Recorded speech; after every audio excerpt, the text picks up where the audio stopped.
Que a tecnologia veio para ficar, isso ninguém duvida. Mas hoje eu fui indagado a falar sobre o eletrocardiograma através dos smartwatch e Apple Watch, que são esses relógios, como esse aqui que você está vendo, que apresenta, pode aferir, né, o eletrocardiograma através do pulso. Bem, será que realmente funciona? Será que realmente vale a pena? Será que sua acurácia ela é precisa? Tudo isso a gente vai saber agora.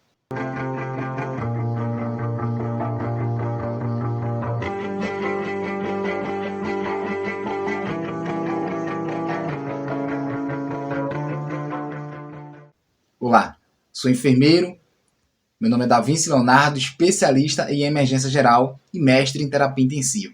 E ministro diversos cursos em várias áreas, nas concentrações de emergência, terapia intensiva e também de atendimento pré-hospitalar. E notadamente também sou instrutor de eletrocardiograma. E hoje nós vamos falar um pouco sobre o eletrocardiograma que é aferido através dessa nova tecnologia, que não é tão nova assim, mas que vem ganhando um grande avanço aí, que são os smartwatches e os Apple Watch. Bem, primeira coisa que a gente tem que lembrar é que o nosso querido coração, ele literalmente produz eletricidade. E essa eletricidade, ela é dispersada por todo o meu corpo. De fato, esses novos aparelhos, eles possuem uma certa capacidade de captar essa atividade elétrica que é produzida no nosso coração, e ele pode sim vir a apresentar um traçado eletrocardiográfico. Primeiro ponto a ser observado é que esses aparelhos, esses relógios, né, os smartwatches, como esses que vocês estão vendo aí, eles possuem a aferição de apenas uma única derivação. Ou seja, nos eletrocardiogramas convencionais, nós temos 12 derivações no mínimo, tá certo? Existem aparelhos de 15, 18 derivações, vai depender muito de cada exame. Mas, de fato, no mínimo 12 derivações. E o smartwatch e os Apple Watch, eles apresentam apenas uma única derivação. E de acordo com os próprios fabricantes desses aparelhos, eles possuem a capacidade de denotar ou de aferir 3 tipos de resultados. São eles: ritmo sinusal, ou seja, é um ritmo com traçado cardíaco normal dentro de uma frequência cardíaca normal, tá certo? Com ondas normais.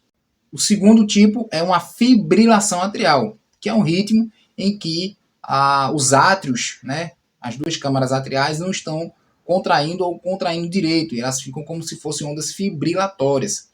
Então isso a gente chama de fibrilação atrial. E o terceiro, que na verdade não é um aferido, é inconclusivo. E aí eu fiz um teste, inclusive, com um paciente que tinha um bloqueio de ramo e tinha uma bradicardia importante, tá certo? Com um desses aparelhos. Qual será o resultado que vocês acham que deram?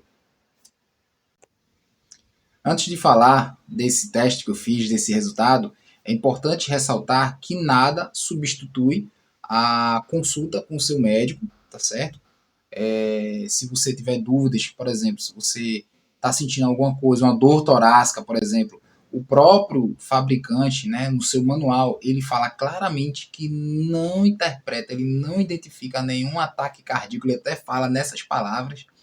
Nós que somos da área da saúde, a gente não fala ataque cardíaco, a gente fala infarto agudo do miocárdio, por exemplo. Mas é para que o leigo realmente entenda que o aparelho não jamais vai substituir um exame convencional, que no caso é o eletrocardiograma de 12 derivações. Bem, feito essa colocação, também quero colocar aqui que não tenho nenhum viés para nenhuma marca, nada disso. Até porque ambas as marcas, para poder ser registrada aqui no Brasil, para que se afira, né, na verdade, esse eletrocardiograma, ele tem que passar por um crivo. E esse crivo é dado pela Anvisa. Então, os aparelhos acabam ficando mais caros por conta disso. Então, às vezes você compra o pessoal chama aí Xing Ling, né? Xing Ling. Então, o pessoal acaba comprando um mais barato, tá certo? Mas que ele não tem esse crivo, essa chancela da Anvisa, tá certo? Então, os aparelhos que eu conheço, existem outros, tá certo? Mas que eu conheço, que são da Samsung, por exemplo, e da Apple, eles possuem esse crivo, essa chancela da Anvisa aqui no Brasil, e outros países têm outros órgãos que são responsáveis também, mas que para poder denotar, para que ele possa realmente, de fato, aproximar de um valor real, ele tem que passar por essa chancela. E é lógico que só por isso o produto encarece. Então, tudo aqui que é para ser registrado no Brasil de maneira legal se torna mais caro. Então, tudo eu quero também reforçar isso. Que às vezes você compra um, tá certo? Que é mais barato, mas tem um valor aquisitivo bem mais baixo, porém ele não tem essa acurácia, não passa por esse crivo. Feita essa colocação, já falei aqui que ele apresenta uma única derivação. Então, ele não vai aferir tridimensionalmente o coração, ele vai apenas aferir, geralmente os smartwatches, ele pede para que você, ele vai captar essa atividade elétrica que é gerada aqui embaixo, tá certo? Que é captada aqui embaixo, melhor dizendo, e ele pede para que você feche esse circuito através do dedo, colocando o dedo. Como enfermeiro especialista, eu praticamente amo muito tecnologia, tá certo? Trabalho em emergências, já trabalhei em UTI também, e eu posso garantir a vocês que, principalmente no quesito emergência, quando a gente se trata de emergência privada também, existem muitos pacientes que vão para as emergências porque deu alguma coisa no relógio e ficou muito preocupado e resolveu ir. Veja, nem 8, nem 80. Se você está sentindo alguma coisa, independente do resultado que dê no aparelho, né, seja da pressão, seja da saturação, seja da... Se você está sentindo algo, você deve procurar o serviço de emergência. Essa é a primeira recomendação. Segundo, nem sempre, como eu falei, mesmo esses aparelhos mais caros e que passam por essa acurácia da Anvisa, eles vão ter a 100% de garantia, jamais. Até porque o diagnóstico ele deve ser médico, certo? O diagnóstico ele é médico. Nós, enfermeiros, fazemos o diagnóstico de enfermagem, que é um pouco diferente. É uma visão mais holística do paciente. Mas entenda que, em ambos os casos, é necessário a presença de um profissional da saúde. Então, se você está sentindo alguma coisa, se você percebeu que sua pressão está muito elevada, ou se um ritmo ali deu inconclusivo, mas você está com dor torácica, por exemplo, de maneira alguma você vai ficar em casa, você deve procurar o serviço de saúde. Bem, eu fiz alguns testes em alguns colegas, inclusive em mim mesmo, tá certo? E aí, para o ritmo sinusal, ou seja, para aquele ritmo normal, a sua grande maioria, eu digo grande maioria mesmo, deu exatamente isso, tá? Um ritmo sinusal nesses aparelhos. Inclusive tem alguns artigos científicos também, a própria fabricante também, ele desenvolveu essa pesquisa, mas aí teria um viés, né? Enfim, mas o fato é que para o ritmo sinusal, ou seja, um ritmo normal, ele identificou na sua grande maioria, tá certo? Uma taxa bem elevada. Para alguns pacientes, mesmo com ritmo normal, ele, em alguns casos, identificou como inconclusivo, ou seja, ele não conseguiu aferir.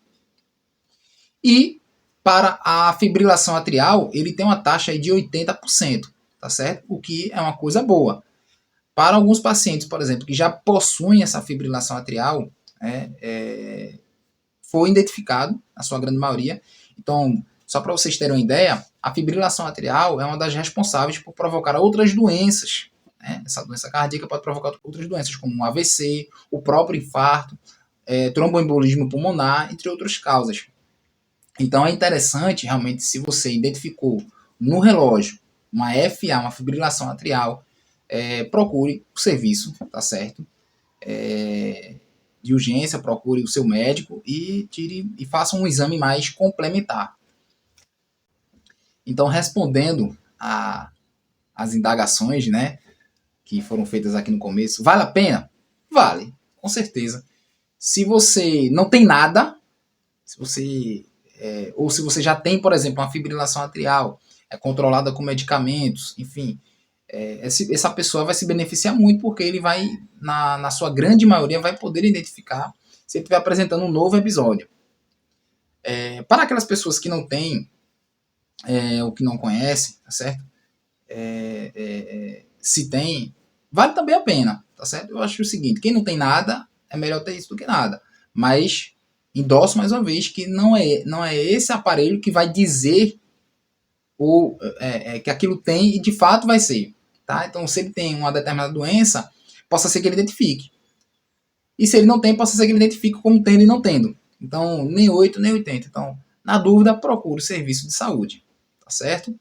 E respondendo, eu fiz um teste em um paciente com bloqueio atrioventricular bradicardizando. Ele não identificou o ritmo, não conseguiu identificar a frequência cardíaca e apenas colocou um traçado lá que não é compatível com o traçado real, ou seja, ele não soube identificar uma bradicardia, né, o que é algo que pode ser até potencialmente grave, apenas colocou como o resultado inconclusivo, ou seja, diante de outras patologias, outras arritmias, ele não vai identificar, que reforça aquilo que eu já havia dito, que é justamente não se ater apenas a esse aparelho, tá certo?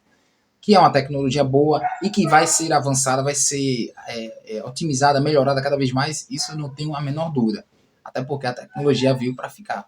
Mas se você, de fato, tiver alguma outra patologia que fuja dessas 3 descrivos de resultados, que são chancelados, como eu já falei, que é a fibrilação atrial, o ritmo sinusal, que é um ritmo normal, e a terceira, que não é um resultado, é um laudo inconclusivo, que é emitido pelo aparelho. Ficou claro? Quer saber mais? Quer aprender sobre eletrocardiografia? Então, curta, comenta aqui, compartilha, não deixa de seguir, tá certo? E de se inscrever. Um forte abraço, fiquem com Deus e até mais. Tchau, queridos!